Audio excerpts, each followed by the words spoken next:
আমি সুকন্যা আবারও চলে এসেছি একদম নতুন একটা গল্প নিয়ে। আর এবারের গল্পটা এক মা আর মেয়ের গল্প, এক দেশ থেকে অন্য দেশে পাড়ি দেওয়ার গল্প। ভারতীয় সময় 19 তারিখ রাত 10:30। বাবা মার ভারাক্রান্ত মুখ, হাজার হাজার স্মৃতিকে পেছনে ফেলে আমরা এখন রেডি হয়েছি এয়ারপোর্ট যাওয়ার উদ্দেশ্যে। আর সঙ্গে যাচ্ছে মিমি, মোমো আর সানি।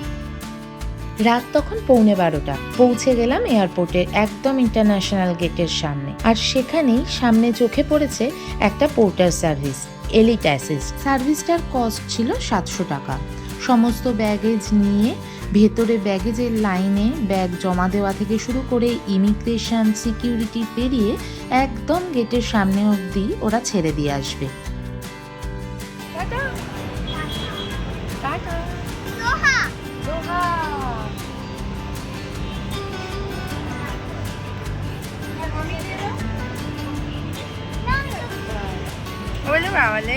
রাত তখন 12টা অলরেডি বেজে গেছে। আর এদেরকে দেখো, যেমন ঝামেলা হয় তেমন তাদের ভাব ভালোবাসা। এইখানে দাঁড়িয়ে দাঁড়িয়ে কিন্তু রক পেপার সিজার এখনো চলছে।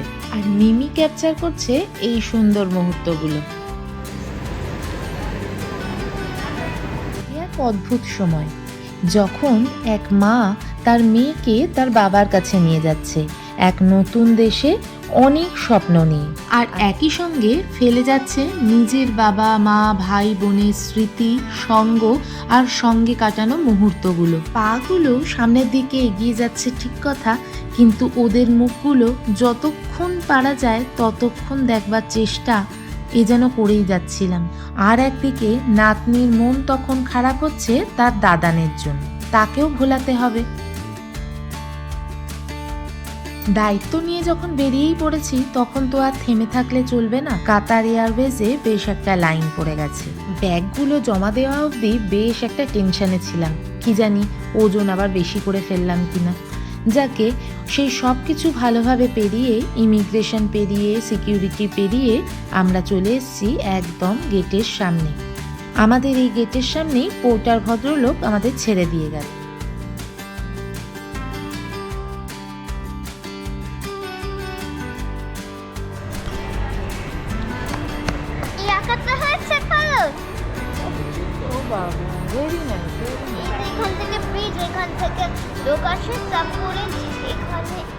রাত তখন প্রায় 1টা। ও কিন্তু নিজের মতো বেশ কয়েকটা বন্ধু জোগাড় করে ফেলেছে। আর চোখে তখন একটুও ঘুমের লেশ নেই।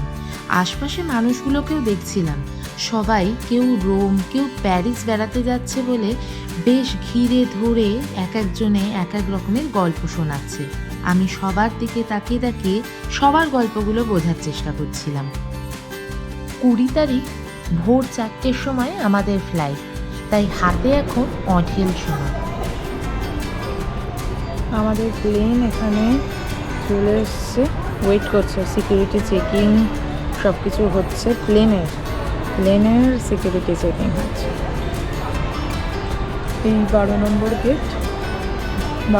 গেট থেকে আমাদের এখানে যেতে হবে। 4টের ফ্লাইট, 3টের সময় বোর্ডিং স্টার্ট হবে।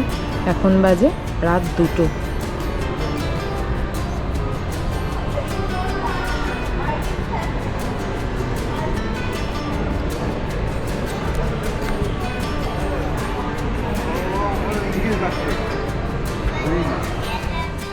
যে মেয়েটা ছোটবেলায় বাবা ছাড়া কিছু চিনত না, সেই মেয়েটাই বড় হয়ে বাবার হাত ছেড়ে হাজবেন্ডের কাছে একা একা মেয়েকে নিয়ে পাড়ি দিচ্ছে, তাও আবার ভিন্ন দেশে।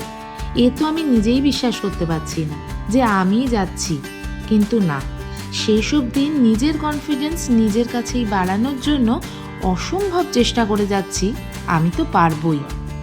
এই প্রথম আমি একা সঞ্জিতকে ছাড়া মেয়েকে নিয়ে ইন্টারন্যাশনাল ট্রাভেল করছি।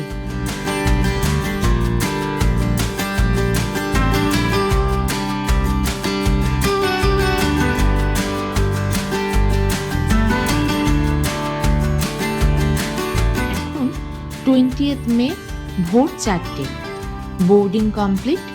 আর আমাদের যাত্রা শুরু হচ্ছে দমদম ইন্টারন্যাশনাল এয়ারপোর্ট থেকে।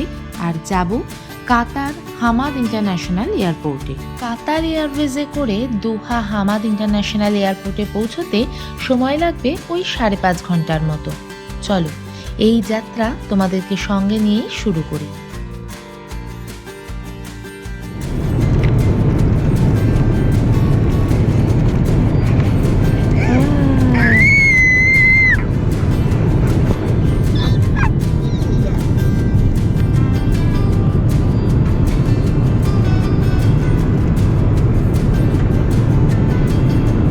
বাহ, এই ফুটবল বাইকটা আসছে না, তাই জন্য এইসব দিয়েছে হচ্ছে।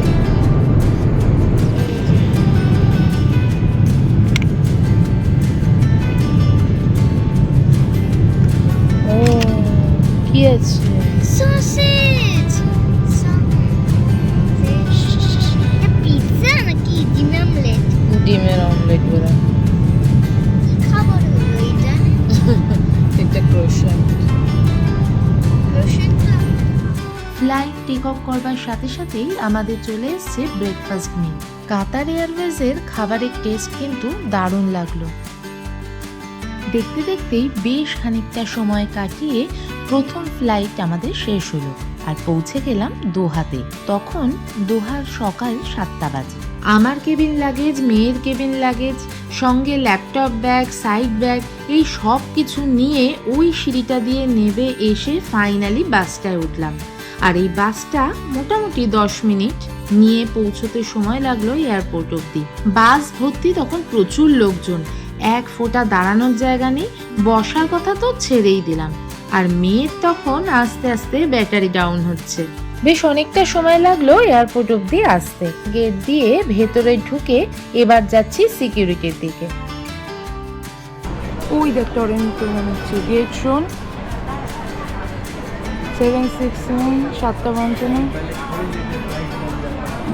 7:55 গেট দেখাবে। সিকিউরিটি সেরে আমরা যখন ভেতরে এসে ইলেকট্রনিক্স বোর্ডে চোখ রাখলাম, তখন দেখলাম তখনও অবধি নেক্সট ফ্লাইটের ডিটেলস আসেনি। হাতে বেশ খানিকটা সময়, একটু এক্সপ্লোর করে নেওয়া যাক ভেতরটা।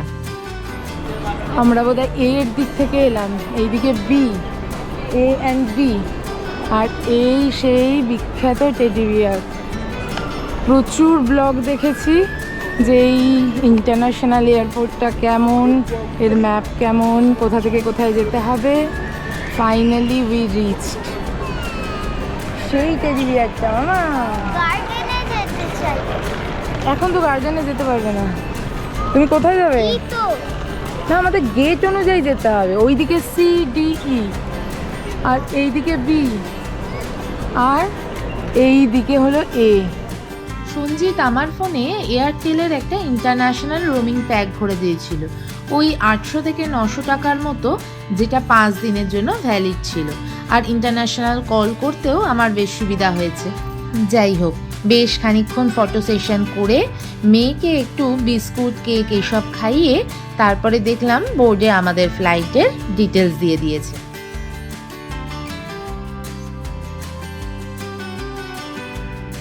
লাস্ট 5-6 মাসে বেশ কয়েকটা ফ্লাইটের এক্সপিরিয়েন্স হয়ে যাওয়ায় মনে হচ্ছে আমার মেয়ে একটু এক্সপার্ট হয়ে গেছে। নিজে থেকেই সে গেট নম্বর দেখে গেটের দিকে চলে যাচ্ছে। কোন দিক দিয়ে যেতে হবে, কোন রাস্তা দিয়ে গেলে তাড়াতাড়ি হবে, সব কিছুই সে বলে দিচ্ছে। একা একা মেয়েকে নিয়ে যাব বলে বেশ টেনশনে ছিলাম। লাস্ট কদিন ধরে একদম খাওয়া দাওয়া হজম হয়নি। এই চিন্তায় চিন্তায় যে ওকে নিয়ে আমি যাব কি করে, যদি ঘুমিয়ে পড়ে, যদি প্লেনে উঠে বমি করে বা কিছু বায়না করে। ও বাবা, এ তো একদম উল্টো, সে তো আমাকে নিয়েই যাচ্ছে মনে হচ্ছে।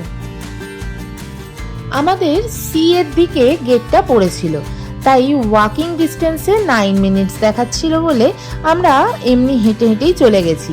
কিন্তু যাদের ডি বা ই ব্লকের দিকে পড়েছে তাদেরকে কিন্তু ওই ট্রেনগুলোই অ্যাভেল করতে হয়। আর বেশ কিছু এই ব্যাটারি চালিত গাড়িও চোখে পড়েছে, যাদের হাঁটা চলার প্রবলেম রয়েছে তাদের জন্য এটা খুবই সুবিধাজনক।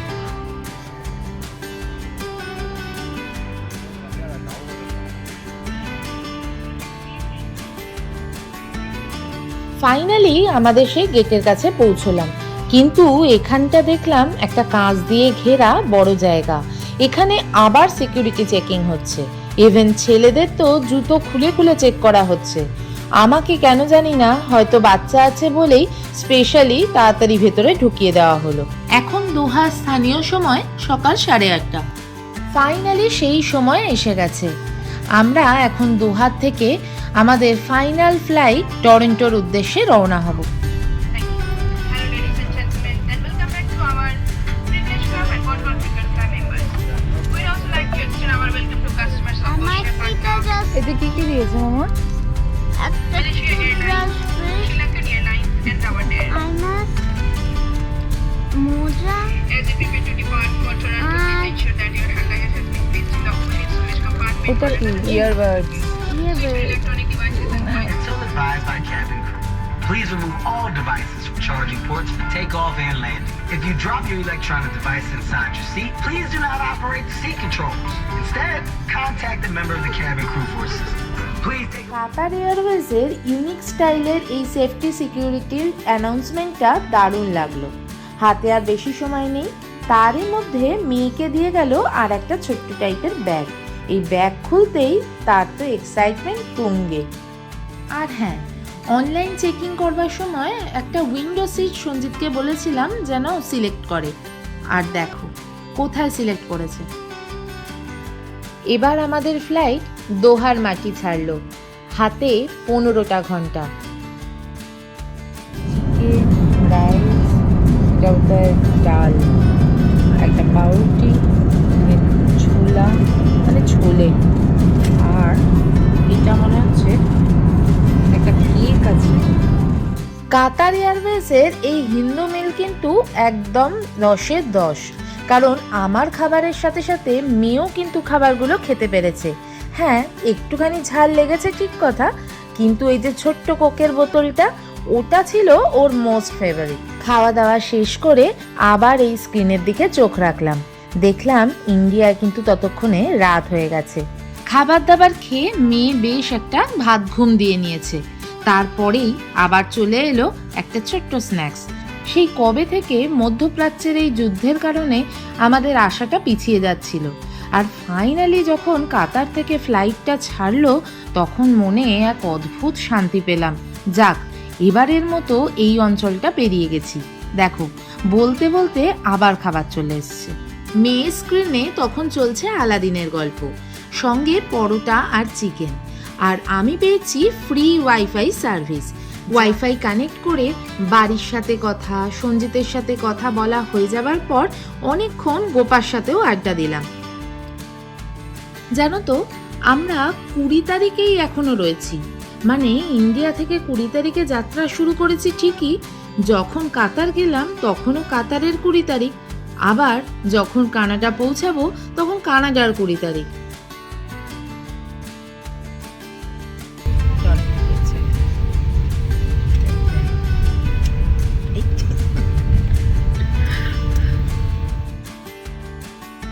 ফাইনালি আমরা কানাডার মাটি ছুঁলাম বিকেল 4:20।